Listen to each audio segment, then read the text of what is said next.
30 ঘন্টা পর বন্যার জলে তলিয়ে যাওয়া যুবকের দেহ প্রশাসনের সহযোগিতায় অবশেষে উদ্ধার করল বিপর্যয় মোকাবিলা দপ্তরের কর্মীরা। স্থানীয় সূত্রে জানা যায়, দাসপুর থানার রাজনগর পশ্চিমপাড়া এলাকার বাসিন্দা ঝড়ু জানা গতকাল সকালে কিছু জিনিসপত্র কেনার সময় বাড়ি থেকে বের হয়। তারপর দীর্ঘ সময় কেটে গেলেও বাড়ি ফেরেনি। এলাকায় বন্যা পরিস্থিতি থাকার কারণে পরিবারের লোকজন আশঙ্কা করেন ওই ব্যক্তি হয়তো জলের স্রোতে ভেসে গিয়েছে। খবর দেওয়া হয় পুলিশ এবং স্থানীয় প্রশাসনের কাছে। পরিবারের সদস্যদের থেকে খবর পেয়ে দাসপুরের স্থানীয় প্রশাসন ও বিপর্যয় মোকাবিলা বাহিনী যৌথ উদ্যোগে এলাকা তল্লাশি শুরু হয়। আজ 11টা নাগাদ অবশেষে নিখোঁজ যুবকের দেহ উদ্ধার হয় এলাকার একটি ঝোপ থেকে। মৃতদেহ ময়না তদন্তের জন্য পাঠায় পুলিশ। ঘটনায় শোকের ছায়া নেমেছে এলাকা জুড়ে।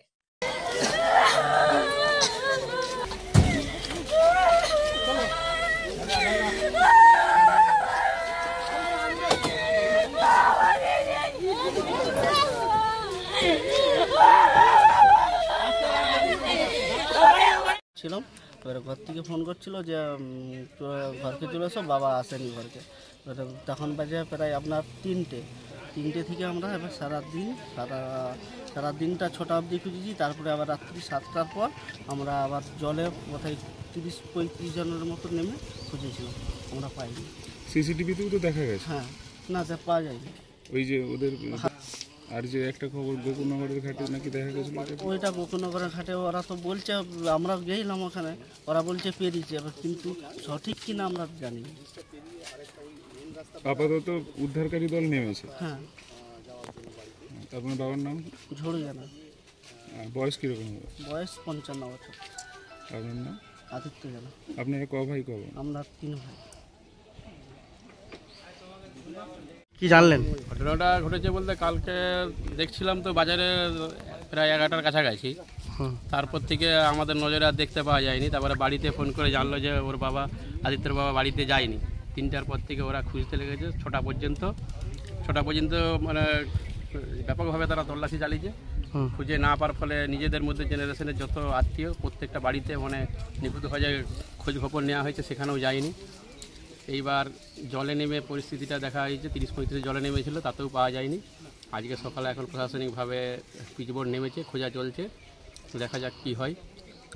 যিনি নিখোঁজ আছেন বর্তমানে, ওনার নাম জানেন? ঝড়ু জানা। বয়স 55 বছর। আপনার এই গ্রামেই? আমাদের এই গ্রামেই বাড়ি, রাজনগর পশ্চিমে। আপনার নাম? কার্তিক দিগার। বাড়ি রাজনগর পশ্চিমে। মেদিনীপুর জেলার ফার্নিচার জগতে স্বনামধন্য প্রতিষ্ঠান দাস ফার্নিচার এখন আপনার শহর বেলদাতে। বিয়ে বাড়ি কিংবা বাড়ির সৌন্দর্য ফেরাতে আজই আসুন আমাদের মেগা শোরুমে।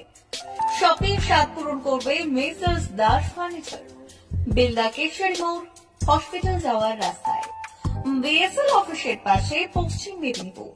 এখানে পাবেন নিজস্ব কারখানায় তৈরি সমস্ত প্রকার কাঠের ও স্টিলের ফার্নিচার। এখানে পাবেন modular box cut, modular bedroom set, দোলনা, garden furniture, wall unit, modular dining set, office furniture, digital print আলমারি, modular sofa cum bed, modular centre table, fibre furniture, wooden furniture সহ যাবতীয় ফার্নিচার আসবাবপত্র পাওয়ার একেবারে বিশ্বস্ত প্রতিষ্ঠান দাস ফার্নিচার। দাস ফার্নিচার এখন আপনার শহর বেলদাতে। আমাদের dealership Bharat side, Quanto furniture, Hasmukh furniture, smart furniture, supreme furniture, Kurlon mattress, century mattress, classic mattress ইত্যাদি। বিশেষ দ্রষ্টব্য, প্রোডাক্টের গুণগত মান ও দাম যাচাই করে মাল কিনুন। মেসার্স দাস ফার্নিচার, বেলদা কেশরী মোড়, রেলগেটের কাছে। বাড়ির সৌন্দর্য ফেরাতে আজই চলে আসুন দাস ফার্নিচারে। নিয়ে যান সুলভ মূল্যে যাবতীয় সামগ্রী।